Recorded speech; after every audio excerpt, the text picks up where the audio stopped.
5 तारीख को हमारा धरना समाप्त हुआ। विषम परिस्थितियां थीं और धरना समाप्त करना शिक्षा मित्रों के हित के लिए था, इसलिए संगठन ने निर्णय लिया। हम संगठन के निर्णय का सम्मान करते हैं और आप सभी साथियों ने संगठन के निर्णय को माना, इसलिए आपको भी दिल से प्रणाम करते हैं। साथियों, संगठन बिना आपके कुछ नहीं है। आप हैं तो संगठन है। हमारी जो मांग है वह हमेशा वही रही है कि हमको स्थायित्व दिया जाए। स्थायित्व देने तक अगर ज़्यादा समय लग रहा है तो हमको तब तक के लिए जो प्रशिक्षित वेतनमान है वो दिया जाए। प्रशिक्षित वेतनमान देने में सरकार को कोई समस्या नहीं आनी चाहिए संवैधानिक रूप से, लेकिन फिर भी आपको हम स्पष्ट कर देना चाहते हैं कि सरकार हमारी 2 चीज़ों पर फैसला लेने जा रही है। और एक चीज़ और आपको बताएं कि 5 सितंबर के बाद से कुछ लोग लगातार शिक्षा मित्रों के भविष्य को बर्बाद करने के लिए लगे हुए हैं। मैं उनसे निवेदन करता हूं, आग्रह करता हूं कि आप शिक्षा मित्रों को उनके हाल पर छोड़ दीजिए। आप शिक्षा मित्रों के लिए राजनीति मत करिए, आप अपना संगठन चलाइए। हमारे 2 शिक्षा मित्रों को साथ में लेकर के माननीय मुख्यमंत्री जी के आवास पर जा करके जो आप लोग गलत सही बात कर रहे हैं, अगर शिक्षा मित्रों के साथ अब कुछ गलत हुआ तो उस पाप के भागीदारी आप होंगे और आपकी दुर्दशा उतनी ज़्यादा बुरी होगी जो हमारे लोगों ने किया था उनकी बुरी है। तो शिक्षा मित्र के नेताओं ने जिसने जिसने शिक्षा मित्रों के साथ दगा किया, जिसने जिसने छल किया, उन सब की स्थिति आपसे छुपी नहीं है। उससे ज़्यादा दुर्गति आपकी होगी, क्योंकि आज शिक्षा मित्र अपनी ज़िंदगी और मौत की लड़ाई लड़ रहा है। आज आप राजनीति करने जा रहे हैं माननीय मुख्यमंत्री जी के आवास पर, वहाँ पर कैटेगरी बता रहे हैं।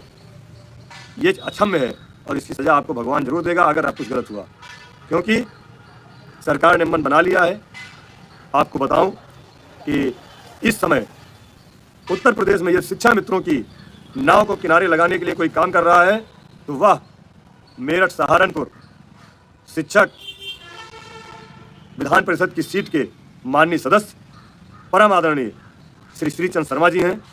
मैं उत्तर प्रदेश के 1.5 लाख शिक्षा मित्र साथियों की तरफ से उनको कोटि कोटि धन्यवाद और आभार प्रकट करता हूं कि वह पूरे मनोयोग से इस समय शिक्षा मित्रों का सम्मान वापस दिलाने के लिए माननीय मुख्यमंत्री जी से सरकार में और शासन में लगातार पैरवी कर रहे हैं।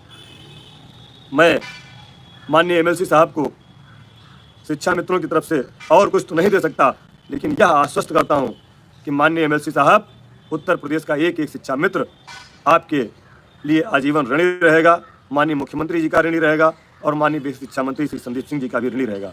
आप लोग माननीय मंत्री जी को भी समझिए, वह संवैधानिक पद पर हैं। आपसे कोई कोरा आश्वासन आपको नहीं दे सकते, लेकिन इस समय माननीय मंत्री जी ने भी बड़ा दिल दिखाया है और शिक्षा मित्रों के लिए कुछ अच्छा करने के लिए उन्होंने आगे व्यवस्था आपकी कर दी है। माननीय मुख्यमंत्री जी ने गोरखपुर से लौटने के बाद माननीय प्रमुख सचिव विधि शिक्षा और माननीय मुख्य सचिव महोदय को निर्देशित किया था कि शिक्षा मित्रों के संबंध में जो भी व्यवस्था अच्छे से अच्छी बन सकती है उसको आप मूर्त रूप दीजिए। उसी का कारण था, आपने देखा होगा पिछले दिनों पहली बैठक प्रमुख सचिव महोदय की अध्यक्षता में महानिदेशक महोदया मैडम, विशेष सचिव, उप निदेशक, संयुक्त निदेशक और अनुभाग अधिकारी के साथ हुई थी।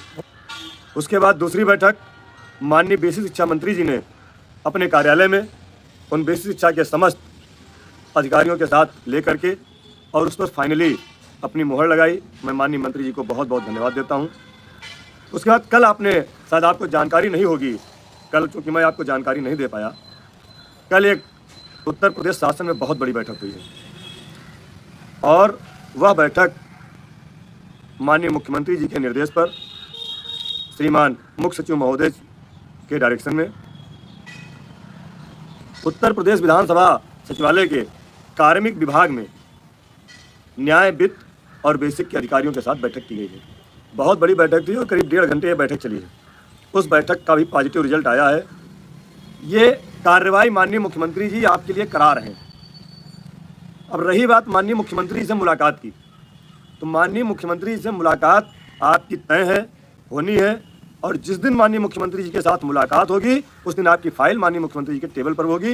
ये हमें पूरी तरह से आश्वस्त किया गया है, क्योंकि मुख्यमंत्री जी से मुलाकात करना ही हमारी कोई औपचारिकता नहीं करना है, कि जा करके केवल एक फ़ोटो खिंचा करके चले आना, ऐसा मुझे नहीं करना है। ऐसा चाहते तो अब तक बहुत बार कर चुके होते। आपने देखा भी होगा, हमने बनारस में मुलाकात की अजय सिंह के साथ, हमने लखनऊ में जनता दर्शन में मुलाकात की अरविंद वर्मा के साथ, हमारे यहाँ बड़े भाई शिवकिशोर द्विवेदी ने मुलाकात की जनता दर्शन में। उसका कोई औचित्य नहीं है। अब माननीय मुख्यमंत्री से मुलाकात होगी, माननीय एमएलसी साहब के साथ होगी, अधिकारी गणों के साथ होगी कि कुछ उस समय कुछ निर्णय जो बन के जा रहा है उस पर माननीय मुख्यमंत्री जी अपनी सहमति जताएं। मांग पत्र केवल एक ही है, हमने जानकारी पूरी उसमें दिया है कि किस राज्य में कितना मानदेय मिल रहा है, किस राज्य में स्थायी किए जा चुके हैं, किस राज्य की क्या व्यवस्था है, सारे मांग पत्र लगे हैं। निर्णय माननीय मुख्यमंत्री जी ने ले लिया है, ये आप 100% सत्य समझिए, इसमें कोई दो राय नहीं है।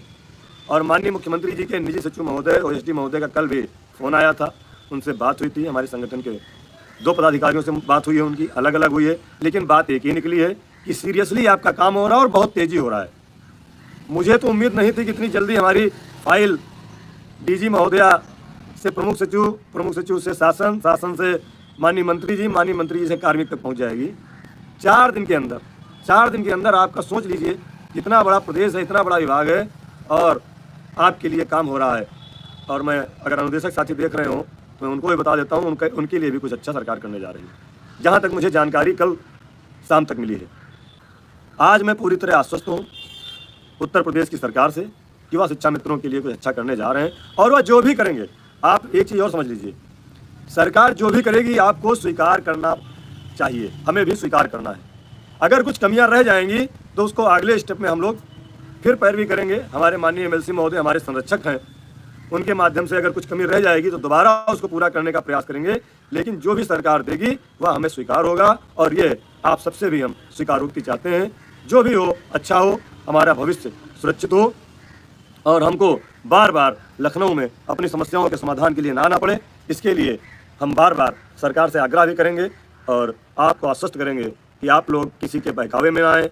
और मैं किसी भी साथी से 1 पैसा नहीं मांगता हूँ, ना मैं अपेक्षा करता हूँ, ना मुझे चाहिए। मुझे सिर्फ और सिर्फ शिक्षा मित्र साथियों की समस्याओं का समाधान चाहिए और यह मेरा अंतिम प्रयास समझ लीजिए है। इसके बाद शायद, क्योंकि मैं भी इतना टूटा हूँ घर से, परिवार से, और आर्थिक व्यवस्था हमारी भी चरमराई है। ऐसा नहीं है, क्योंकि इन्हीं 10,000 में हमको रोज़ दौड़ना पड़ता है और शाम को सोचना पड़ता है कि घर के लिए सब्जी कैसे लेके जाएं। तो कष्ट हमें भी बहुत है मित्र, जितना आपको है उससे ज़्यादा है। बहुत दुख होता है। अभी मानदेय हमारा नहीं आया है, अब मैं सोच रहा हूँ कि सोमवार को हमें सचिवालय जाना है, हम कैसे जाएंगे। तो दुख तो हमें भी है, कष्ट हमें भी है, लेकिन इसका मतलब ये नहीं है कि लड़ाई को बीच में छोड़ दें। हम कहीं से भी व्यवस्था करेंगे, मोटरसाइकिल में पेट्रोल डलाएंगे, गाड़ी में पेट्रोल डलाएंगे, जाएंगे आएंगे। कल भी मैं मोटरसाइकिल से गया शिवकिशोर भैया के साथ, बारिश में आखिर में भीग ही गया। लड़ाई को अधूरी नहीं छोड़ूंगा। हमने बीड़ा उठाया है और इस लड़ाई को लड़ने के लिए हमारे भगवान श्री कृष्ण जैसे सारथी परम आदरणीय एमएलसी श्री श्रीचंद शर्मा जी हमारे साथ आ गए हैं। अब हमें डरने की, हमें परेशान होने की कोई ज़रूरत नहीं है। शीघ्र ही सारी चीज़ें तैयार होंगी, उसके बाद माननीय मुख्यमंत्री से मुलाकात भी होगी। और सबसे बड़ी बात यह है कि मुलाकात के साथ साथ हमारा काम भी होगा। हमें अपने काम की ज़रूरत है। मुलाकात भले 4 दिन बाद हो, हमें धैर्य है, हमें विश्वास है।